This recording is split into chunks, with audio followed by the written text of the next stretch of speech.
మార్కులు వాస్తవంగా మనకు ఇచ్చిన మార్కుల కంటే సిలబస్ చాలా హెవీగా ఉంది.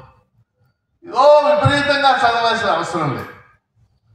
విద్యారంగ దృక్పథాలు, అదే కదా విద్యారంగ దృక్పథాలు. దీన్ని మీరు ఏం చేస్తారంటే ఒక 5 టేబుల్స్ లాగా వేసుకోండి. టేబుల్స్ 5 టేబుల్స్ తయారు చేసుకోండి. మీకు పుస్తకం పెట్టుకుని ఆ చాప్టర్ చదవటం దాన్ని ఒక టేబుల్ కింద మార్చేయండి. ఏమిటి 5 టేబుల్స్? మొదటి టేబుల్ బ్రిటిష్ పరిపాలనా కాలంలో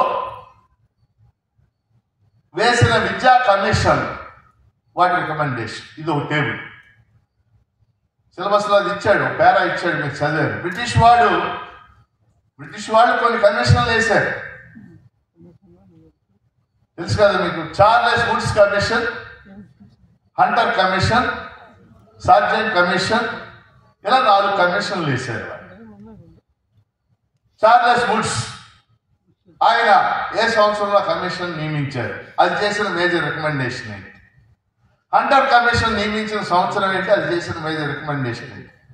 సార్జెంట్ కమిషన్ నియమించిన సంవత్సరం ఏంటి, అది చేసిన రికమెండేషన్. అది ఒక టేబుల్గా తయారు చేసేసి, ఉదాహరణకి చార్లెస్ వుడ్స్ విన్నారు ఈ పేరు? ఏంటి ఆయన రికమెండేషన్? చార్లెస్ వుడ్స్ రికమెండేషన్ వల్ల ఏం జరిగింది ఇండియాలో? అమ్మా, చార్లెస్ వుడ్స్ 1854 ఆయన రికమెండేషన్ వల్ల భారతదేశంలో మొట్టమొదటి 3 యూనివర్సిటీలు స్థాపించబడ్డాయి. మోడర్న్ ఇప్పుడు మనం చూసే యూనివర్సిటీలు పాతకాలంలో తక్షశిల, నలంద అయి కాదు. ఇప్పుడు ఏవైతే మనం యూనివర్సిటీలు చూస్తున్నామో 3 యూనివర్సిటీలు చార్లెస్ వుడ్స్ రికమెండేషన్ వల్ల వచ్చింది. 1857లో కలకత్తా, బొంబాయి, మద్రాసు 3 చోట్ల 3 యూనివర్సిటీలు స్థాపించారు. తర్వాత ఇంకా అనేక చోట్ల స్థాపించారు. ఇప్పుడు మనకు ఆంధ్ర యూనివర్సిటీ తెలుసు కదా, విశాఖపట్నం 1926లో ఏర్పాటు చేసి, నెక్స్ట్ ఇయర్కి ఆంధ్ర యూనివర్సిటీ ఏర్పాటు చేసి 100 years అవుతుంది, 100 ఏళ్ళు అవుతుంది. కాబట్టి బ్రిటిష్ వాడి కాలంలో వేసిన కమిషన్లు, వాటి సంవత్సరాలు, వాటి యొక్క రికమెండేషన్స్, ఇది ఒక టేబుల్. అయిపోద్ది ఆ చాప్టర్, 5 నిమిషాల్లో చేయొచ్చు. ఆ పైన రెండో టేబుల్ ఏమేస్తారు? స్వాతంత్ర్యం వచ్చాక భారత ప్రభుత్వం విద్యారంగంలో వేసిన కమిషన్లు, వాటి రికమెండేషన్. సో స్వాతంత్ర్యం వచ్చాక 1950 నుంచి ఇప్పుడు 2020 దాకా అనుకోండి. ఈ 70 ఏళ్లలో ఏం జరిగింది విద్యారంగానికి సంబంధించి? 5 కమిషన్. మొదటి కమిషన్ లక్ష్మణస్వామి మొదలయార్ కమిషన్, మీకు సిలబస్ లో ఇచ్చాడు. లక్ష్మణస్వామి మొదలయార్ కమిషన్. రెండో కమిషన్ రాధాకృష్ణన్ కమిషన్, అంటే సర్వేపల్లి రాధాకృష్ణన్ కమిషన్. మూడోది చాలా ముఖ్యమైనది, మీ అందరికి తెలుసు, కొఠారి కమిషన్ 1966-67. నాలుగోది 1986 జాతీయ విద్యా విధానం, రాజీవ్ గాంధీ. అది కమిషన్ ఏముండదు, రాజీవ్ గాంధీ విద్యా విధానం అంట. ఐదోది 2020 NEP 2020. NEP అది కూడా మీకు సిలబస్లో ఇచ్చేసేది, NEP 2020. కాబట్టి మీరు ఏం చేయాలి, పేర్లు వేసుకోండి. లక్ష్మణస్వామి మొదలయార్ కమిషన్ సంవత్సరం, అది చేసిన రికమెండేషన్. రాధాకృష్ణన్ కమిషన్ సంవత్సరం, రికమెండేషన్. మూడోది Kothari commission, DS Kothari commission 66-68 సంవత్సరం, recommendation. Rajiv Gandhi national education policy 1986 recommendation లేదు. ఆ తర్వాత NEP 2020 అంటే నరేంద్ర మోడీ వచ్చిన తర్వాత NEP 2020లోనూ ముఖ్యమైన అంశం. 5 టేబుల్స్ చేయాలి. ఉదాహరణకి NEP 2020 ఉందనుకోండి, అక్కడ 2 ప్రశ్నలు అడిగే అవకాశం ఉంది. NEP 2020 అంటే నేషనల్ ఎడ్యుకేషన్ పాలసీ 2020 ఎవరి సిఫార్సుల ఆధారంగా, ఏ కమిటీ సిఫార్సుల ఆధారంగా రూపొందినది అనే ప్రశ్న అడుగు. ఏంటి ఆన్సర్? కస్తూరి రంగన్. మొన్న చచ్చిపోయాడు, 10 రోజులు. కస్తూరి రంగన్ అనే ఇస్రో చైర్మన్గా చేశాడు. ఆయన నాయకత్వంలో కమిటీ చేశాడు. ఆ కమిటీ ఒక 500 పేజీల రిపోర్ట్ ఇచ్చింది. ఆ రిపోర్ట్ ఆధారంగా NEP 2020 ప్రకటించారు. వాస్తవంగా విద్య, ఎడ్యుకేషన్ అనేది రాజ్యాంగం అమల్లోకి వచ్చినప్పుడు రాష్ట్ర జాబితాలో ఉండేది. రాష్ట్ర జాబితాలో తర్వాత 1976లో 42వ రాజ్యాంగ సవరణ ద్వారా విద్యని రాష్ట్ర జాబితా నుంచి ఉమ్మడి జాబితాలోకి మార్చారు. ఇదే ప్రశ్న అడగవచ్చు మిమ్మల్ని, ప్రస్తుతం విద్య ఏ జాబితాలో కలదు అని ఒక ప్రశ్న అడిగాడు అనుకోండి, ఏంటి ఆన్సర్? ఉమ్మడి జాబితా, కాంకరెంట్ లిస్ట్ అంటాం, ఇంగ్లీష్లో కాంకరెంట్ లిస్ట్ అంటాం. NEP 2020 కస్తూరి రంగన్ కమిటీ సిఫార్సుల ఆధారంగా అమలు, ఇప్పుడు అది అమలు జరుగుతుంది. ఇప్పుడు మన రాష్ట్రంలో మొన్నదాకా జగన్మోహన్ రెడ్డి అధికారంలో నుండి 7 రకాల పాఠశాలలు మీరందరూ రోజు పేపర్లో చదువుతూ ఉంటారు. జీవో నెంబర్ 117 అని పెట్టి 3, 4, 5 తరగతులు హై స్కూల్కి తీసుకెళ్ళి నానా గత్తర్ చేసాడు. 7 రకాలు. లోకేష్ ఏమన్నాడు, రోజు పాదయాత్ర చేస్తుంది, మేము వచ్చాక 117 రద్దు, అదే రద్దు, ఇది రద్దు అని చెప్పాడు. ఇప్పుడు ఆయన 7 రకాల స్కూళ్ళని 9 రకాలు చేసి ఆ రకాలు ఏంటి అవి ప్రస్తుతం మీకు అవసరం. నిన్న అందుకనే మన UTF నిన్న అన్ని జిల్లాల్లో కూడా పెద్ద ఎత్తున ధర్నాలు చేసి, ఆ ధర్నాల్లో ఉన్న ప్రధానమైన ఉద్దేశం ఏంటంటే పోస్టులు కాపాడుకోవడం. పోస్టులు ఇప్పుడు మీకు అందరికి ఉద్యోగాలు రావాలంటే పోస్టులు ఉన్నారు. అర్థమైనా మీకు చెప్పేది? సరే, అది మంచి ఏంటి చెడు ఏంటి అది పెద్ద చర్చ, దానిలో ఇప్పుడు ఆలోచించు. నా ప్రశ్న ఇక్కడ ఒకటి చెప్తాను. NEP 2020 మౌలిక అంశం ఏమిటి? ఎవరు చెప్తారు? మౌలిక అంశం ఏమిటి? మామూలుగా మీకు కొఠారి కమిషన్ ఉన్న దగ్గర నుంచి ఇండియాలో విద్యా విధానం మీ అందరికి తెలుసు. 10+2+3 విన్నారు కదా ఈ మాట మీరు, 10+2+3. ఇప్పుడు NEP 2020 10+2+3 విధానాన్ని రద్దు చేసి 5+3+3+4 ఇంట్రడ్యూస్. రేపు మిమ్మల్ని అడగడానికి అవకాశం ఉన్న ప్రశ్నల్లో అది 5+3+3+4. అందులో భాగంగా ఇప్పుడు మన రాష్ట్రంలో ఏదో బేసిక్ స్కూల్స్ అని, ఫౌండేషన్ స్కూల్స్ అని ఏ పేర్లు పెట్టి ఏంటంటే అందులో చెప్పారు అని చెప్తుంది. చెప్పారు లేదు మనకు అర్థం కూడా కాదు.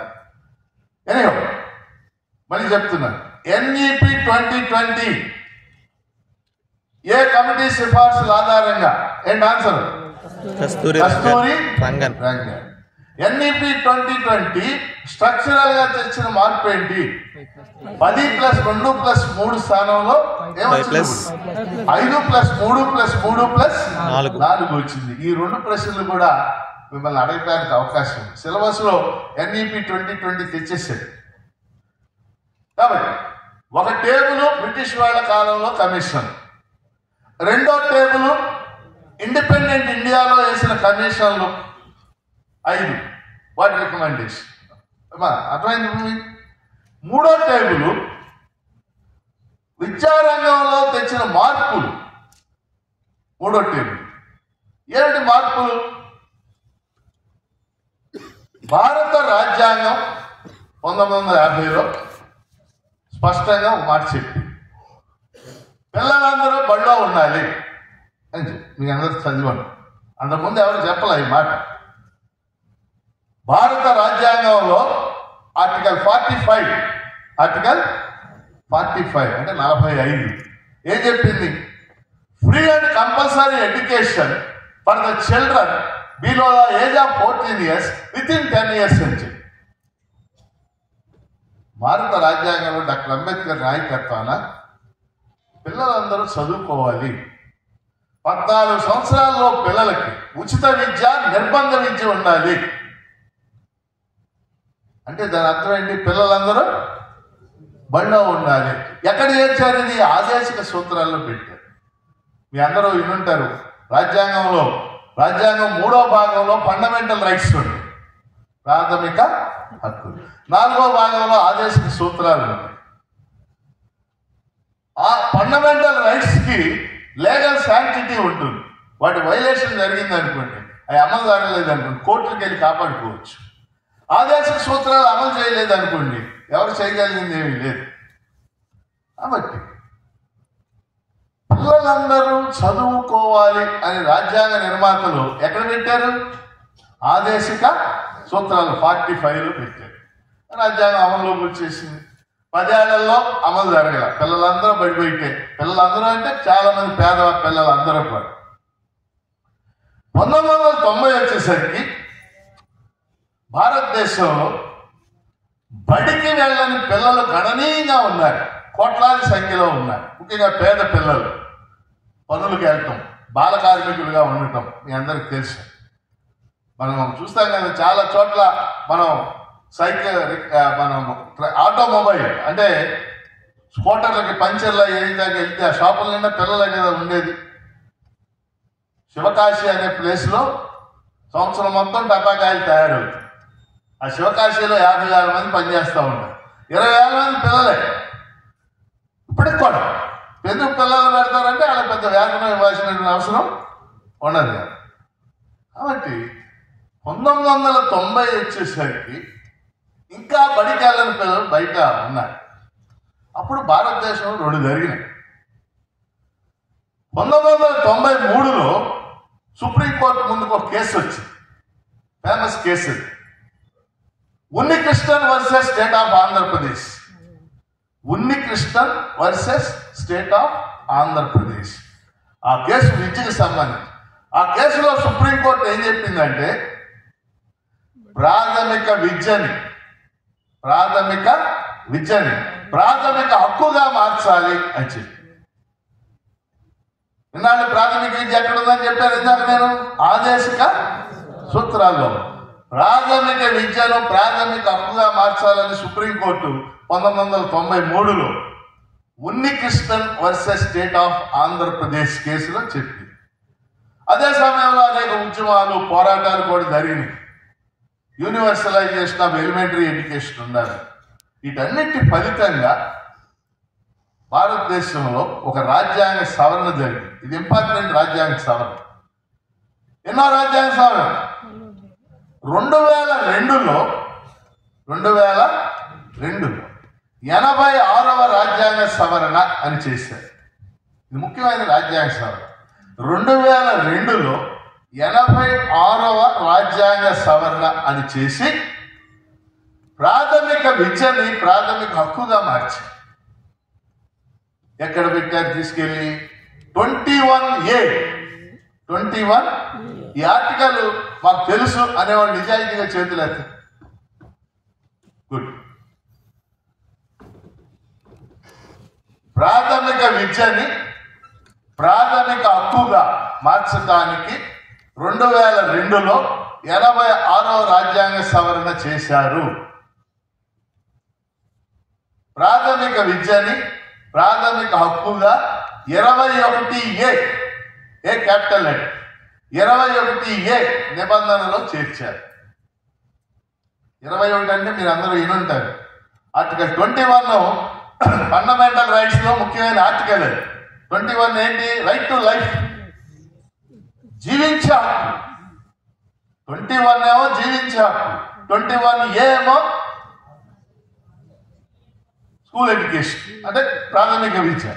అంటే జీవించే హక్కు ఎంత ముఖ్యమో ప్రాథమిక విద్య మనిషికి అంత ముఖ్యం అని చెప్పడానికే 21Aలో చేర్చారు. కాబట్టి మీరు ఇక్కడ 2-3 విషయాలు స్పష్టంగా అర్థం చేసుకోవాలి. ఆర్టికల్ 45 గురించి అడగవచ్చు, ఉన్నికృష్ణన్ కేసు గురించి అడగవచ్చు, అలాగే భారత పార్లమెంట్ చేసిన రాజ్యాంగ సవరణ, ఎన్నో సవరణ అని చెప్పాను, 86వ సవరణ గురించి అడగవచ్చు. 86వ సవరణ ఏ సంవత్సరంలో చేశారు అని అడగవచ్చు. 2002. ప్రాథమిక విద్యని ప్రాథమిక హక్కుగా ఎక్కడ చేర్చారు అని అడగవచ్చు. 21A చేశారు. మరి అది అమలు జరగాలి కదా. అందుకని ఏం చేశారంటే 2002లో రాజ్యాంగ సవరణ చేస్తే అది అమలు చేయడానికి 2009లో జాతీయ విద్యా హక్కు చట్టం చేశారు. జాతీయ విద్యా హక్కు చట్టం 2009 మీ సిలబస్ లో ఉంది చూడండి. ఈరోజు నేను ప్రజాశక్తి పత్రికలో జాతీయ విద్యా చట్టం మీదే ఒక 1/2 పేజీ రాశారు. మీలో ఎవరైనా ఒకళ్ళు సోషల్ మీడియాలో తెచ్చుకుంటే మిగిలిన దాన్ని కాపీ చేసుకోవచ్చు. జాతీయ విద్యా హక్కు చట్టం 2009 జూలై 26న ఆమోదం పొందింది. 2009 జూలై 26న ఆమోదం పొందింది. 2009 జూలై 26న ఆమోదం పొందిన జాతీయ విద్యా హక్కు చట్టం 2010 ఏప్రిల్ 1 నుండి అమల్లోకి వచ్చింది. 2010 ఏప్రిల్ 1. ఇది కూడా అడుగుతాడు, జాతీయ విద్యా హక్కు చట్టం ఎప్పటి నుంచి అమల్లోకి వచ్చింది? రెండో అంశం, జాతీయ విద్యా హక్కు చట్టంలో ఉన్న సెక్షన్ల గురించి కూడా కొన్నిసార్లు అడగచ్చు. చాలా ఎగ్జామ్స్ అడిగినటువంటి ఒక సెక్షన్, జాతీయ విద్యా హక్కు చట్టంలో చాలా సెక్షన్లు ఉన్నాయి. ఒక ముఖ్యమైన సెక్షన్ ఒకటి ఉంది, 12(1)(c). 12(1)(c) ఎవరైనా చెప్తారు అదేంటి? అర్థమైందన్నమాట. 12 అంకె ఉంటుంది కదా, 1 బ్రాకెట్ లో ఉంటుంది, మళ్ళీ C బ్రాకెట్ లో ఉంటుంది అన్న. 12(1)(c) దేని గురించి? చాలా ఎగ్జామ్స్ లో ఈ సెక్షన్ గురించి 12(1)(c) ఏం చెప్పిందంటే, జాతీయ విద్యా చట్టంలో ప్రైవేటు పాఠశాలల్లో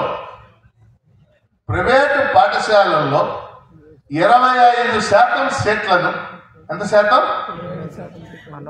పేద విద్యార్థులకు, అణచివేతకు గురైన వర్గాల విద్యార్థులకు ఇవ్వాలి. ఆ ఫీజును గవర్నమెంట్ రీఎంబర్స్ చేయాలి అని చెప్పి.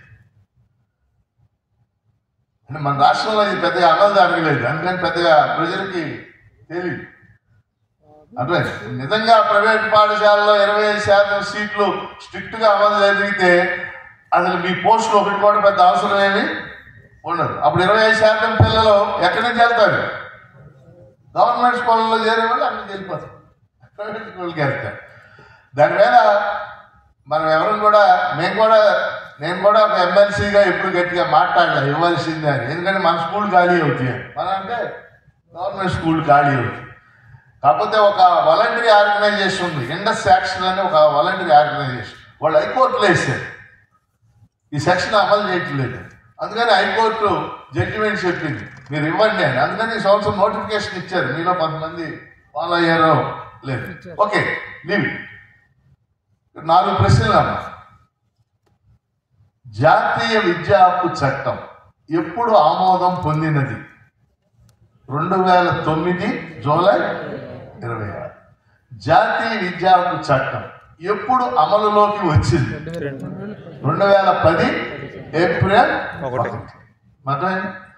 జాతీయ విద్యా హక్కు చట్టంలో సెక్షన్లు, అనేక సెక్షన్లు ఉన్నాయి, అన్నింటి గురించి ఇప్పుడు మనం మాట్లాడక్కర్లేదు. కానీ ఈ సెక్షన్ ఎక్కువ సార్లు అడుగుతున్నాడు. 12(1)(c) ఏం చెప్పింది? 25%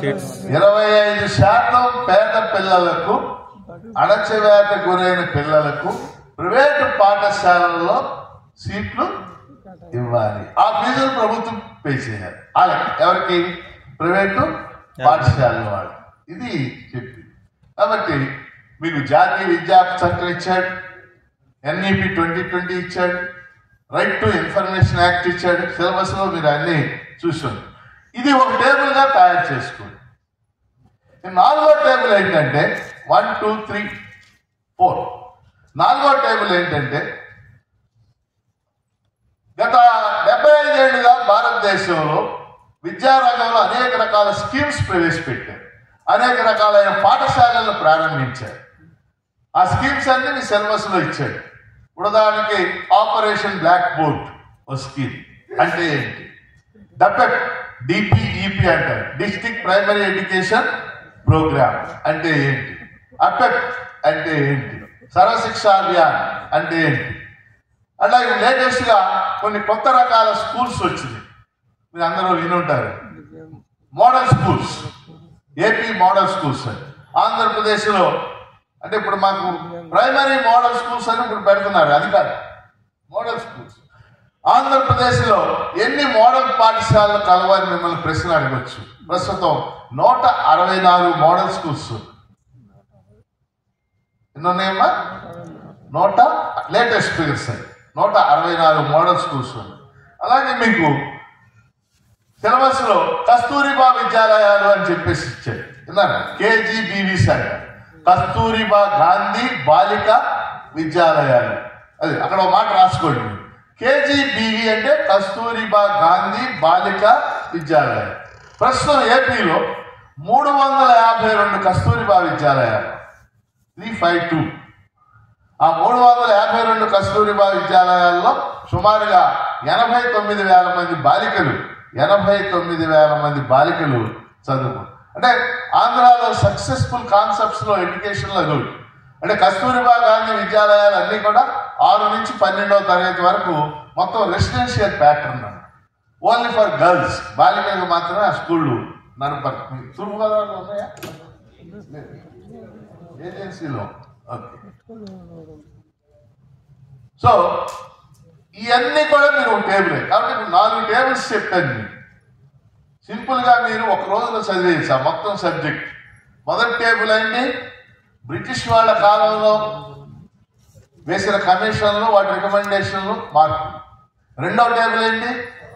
స్వాతంత్ర్యానంతరం వేసినటువంటి కమిషన్లు, లక్ష్మణ స్వామి Mudaliar, Radhakrishnan, పటారి commission, 1986 NEP, 2020 NEP. వాటి సారాంశం ఏంటి? ఒక టేబుల్. మూడో టేబుల్ విద్యారంగంలో జరుగుతూ వచ్చిన మార్పులు ఏంటి, విద్య ఏ విధంగా ప్రాథమిక హక్కుగా మారుతూ వచ్చింది, అది మూడో టేబుల్. నాలుగో టేబుల్ విద్యారంగంలో ప్రారంభించిన అనేక స్కీమ్స్, అనేక రకాలైన స్కూల్స్, ఇది ఒక టేబుల్. ఈ 4 టేబుల్స్ వేసుకుంటే మీరు పర్స్పెక్టివ్స్ ఆఫ్ ఎడ్యుకేషన్ లో మిస్ కాకుండా మీరు ప్రశ్నలు ఆన్సర్ చేయడానికి అవకాశం ఉంటుంది. మాట్లాడింది కదా. మూడో దాంట్లో